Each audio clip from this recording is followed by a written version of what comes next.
Hello students, today we are going to start new chapter limit. Limit के बारे में हम पहले पढ़ेंगे और जब लिमिट आपको अच्छी तरह समझ में आएगा तो with the help of limit we will find out derivative of some algebraic functions and trigonometric functions. जैसा कि आप क्लास 9 10th में किसी फंक्शन का किसी एक पर्टिकुलर पॉइंट पर x की वैल्यू दी रहती थी, आप उस फंक्शन की वैल्यू पता कर लेते थे just putting the value of x। तो लिमिट में क्या है, लिमिट में भी आपको यही करना है, बट लिमिट आपसे वैल्यू नहीं, कभी कभार आप जब वैल्यू पुट करोगे तो आप देखोगे कि वैल्यू पुट करने से जो आंसर आ रहा है that is in the form of 0/0 means numerator 0 denominator 0। And मान लो न्यूमरेटर केवल 0 आ रहा है, डिनोमिनेटर 0 नहीं आ रहा है, तब तो आपका आंसर 0 आप लिख सकते हो। बट अगर डिनोमिनेटर में 0 है तो ये आपको सिग्नल है, ये आपको मैसेज है कि आपको इस फंक्शन को जो दिया हुआ है इसको सिंप्लीफाई करना है। डिनोमिनेटर में 0 होने का मतलब यही होता है कि आपको सिंप्लीफाई करना है। तो लिमिट का मीन्स ये होता है कि एक पर्टिकुलर पॉइंट पर इसकी वैल्यू क्या है फंक्शन की, ये नहीं पता करना होता है। ये लिमिट ये बताता है कि इस पर्टिकुलर वैल्यू के आसपास इसका नेचर कैसा है। कुछ ऐसे फंक्शन होते हैं कि x की वैल्यू आप बढ़ाते जाइए, इंक्रीज करते जाइए, फंक्शन की वैल्यू डिक्रीज होती जाएगी। सो यहाँ पर आपका जो लिमिट का दायरा दिया हुआ है, जो सिलेबस में आपके दिया हुआ है, कुछ फार्मूले बेस्ड है, लेकिन फर्स्ट काइंड ऑफ क्वेश्चंस जो हैं आपके 0/0 के फॉर्म में, न्यूमरेटर भी 0 आएगा। इनिशियल आपका फर्स्ट इंप्रेशन जब क्वेश्चन पड़ेगा, आप वैल्यू दोगे जो भी x या y की वैल्यू दी है तो उससे आपको लगेगा कि 0/0 आंसर आ रहा है, लेकिन बाद में जब उसे आप सिंप्लीफाई करोगे तो यू विल फाइंड आउट कि नहीं 0/0 नहीं है, इसको आप कुछ सिंप्लीफाई करना है। जैसे ये है कि आप क्लास 9 10th में जैसे x एक्सटेंड टू 0 दिया हो और x² + 5x + 6 तो x की वैल्यू 0 रख के आप निकाल लेंगे कि आंसर आपका 6 आ गया। लेकिन अब देखिए limit x extend to 2x² - 4/x - 2, ये जो मैं लिखा हूं x एरो देके 2 x एक्सटेंड टू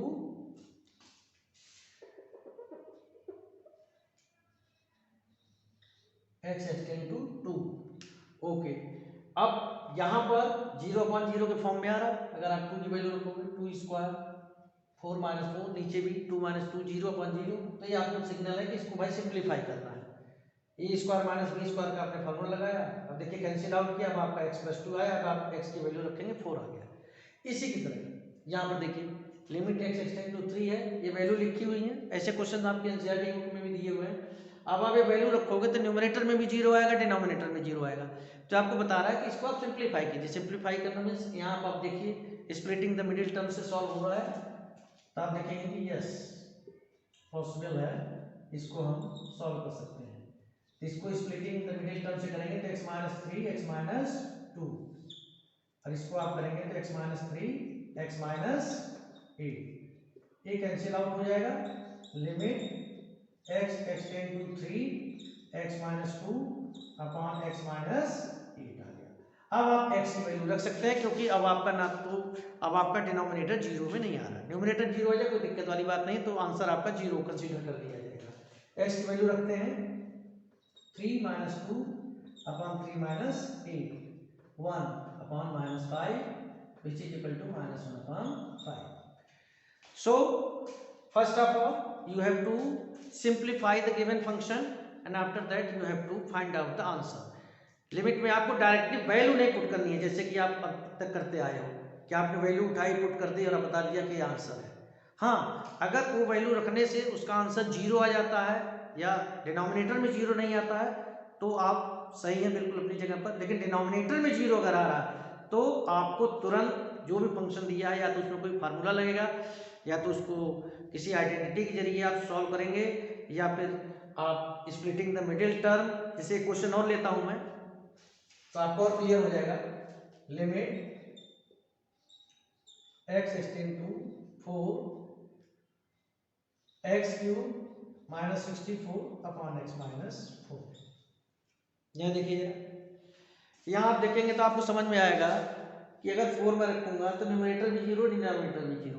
सो क्या करना है आपको, आपको यहाँ पर इसको सिंप्लीफाई करना है। और सिंप्लीफाई कैसे करेंगे, limit x extend to 4 a cube minus b cube,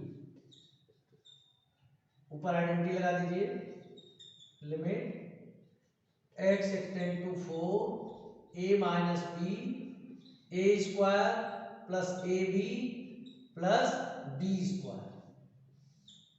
formula होता है आपका A cube minus B cube का जो फार्मूला होता है A minus B A square plus A B plus B square, वो फार्मूला यहाँ पे लगाया गया है। ए कैंसिल आउट हो गया, अब आप एक्स की वैल्यू 4 यहाँ पे रख सकते हैं। 16 plus 16 plus 16 48 is your answer. ऐसे ही हम आगे प्रोसीड करते हैं। एक क्वेश्चन ये भी है, limit x extend to 2 x power 5 minus 32 upon x minus 2। अब इस क्वेश्चन में आप 2 रखोगे तो न्यूमरेटर 0 डिनोमिनेटर 0। तो यहाँ पर अब आपको मैं पहला फार्मूला बताने जा रहा हूँ लिमिट में, जो आप यूज करेंगे। फार्मूला बेस्ड क्वेश्चन है ये। वो क्या है फार्मूला, वो मैं यहाँ पे आपको बताता हूँ। Limit x extend to a xn minus a n upon x minus a is equal to what, n a n minus 1। xn x power 5 a n किसी कांस्टेंट का पावर। अब इसी क्वेश्चन को देखिए, मैं इस फार्मूले की फॉर्म में लाने की कोशिश कर रहा हूँ। x power 5 minus 2 power 5 upon x minus 2। आप समझ में आ गया होगा, 32 जो होता है 2 पावर 5। अब इस फार्मूले को जैसे आप लगाओगे आपका आंसर हो जाएगा। n क्या है 5, a क्या है 2, n क्या है 5 minus 1, 5 into 2 power 4 is equal to 80। ऐसे क्वेश्चंस में जो बड़े पावर दिए होंगे, इस तरह की चीज दी होंगी, तो आपको ये चीज यूटिलाइज करनी पड़ेगी। और कुछ क्वेश्चन देखते हैं इसके ऊपर बेस्ड।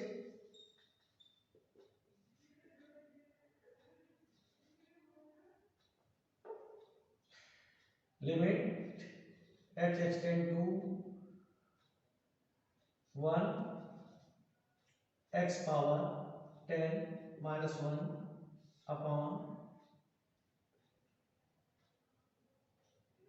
x minus 1। यहां पर 1 जो होता है आपका, वो किसी का भी पावर आप लिख सकते हैं, मैंने लिख दिया 10 a क्या है 1, 10 power minus 1, 10 1 power 9 is equal to 10। कभी कभार आपको क्वेश्चन में थोड़ा सा घुमा के दिया जाता है, जैसे ध्यान से देखिएगा।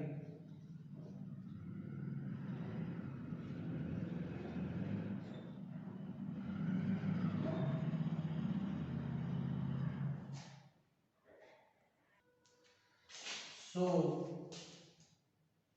आप देख पा रहे हैं यहाँ पर x plus 2 power 6 minus 64 upon x दिया है। लिमिट x एक्सटेंड टू, यहाँ पर मैं 0 लिख देता हूँ, ठीक है। सो अगर आप डिनोमिनेटर में इस वैल्यू को रखेंगे तो आपकी वैल्यू 0 आ जाएगी। x एक्सटेंड टू 0 है, अगर आप 0 रखोगे तो डिनोमिनेटर में 0 आएगी। तो लिमिट x एक्सटेंड टू 0। अब देखिए इसमें मॉडिफिकेशन क्या किया जाएगा, 64 टू पावर 6, ये तो आप समझ रहे हैं। नीचे आपको नहीं दिख रहा कि यहाँ तो x n minus a n आ गया, डिनोमिनेटर में x माइनस a नहीं है, केवल x x है। तो आपका x यहाँ पर क्या है, यहाँ पर आपका x x नहीं है, x प्लस 2 है।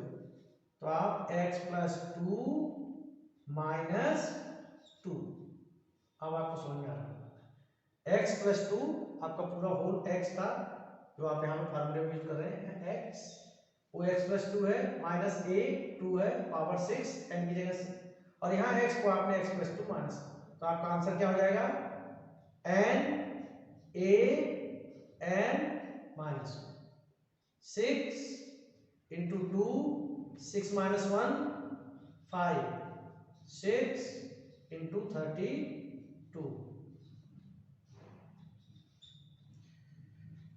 192 इज योर रिक्वायर्ड आंसर। अब यहाँ पर आप देखेंगे कि कुछ क्वेश्चन ट्रिग्नोमेट्री के इर्द गिर्द भी आएंगे जिसमें ट्रिग्नोमेट्री इन्वॉल्व होगी।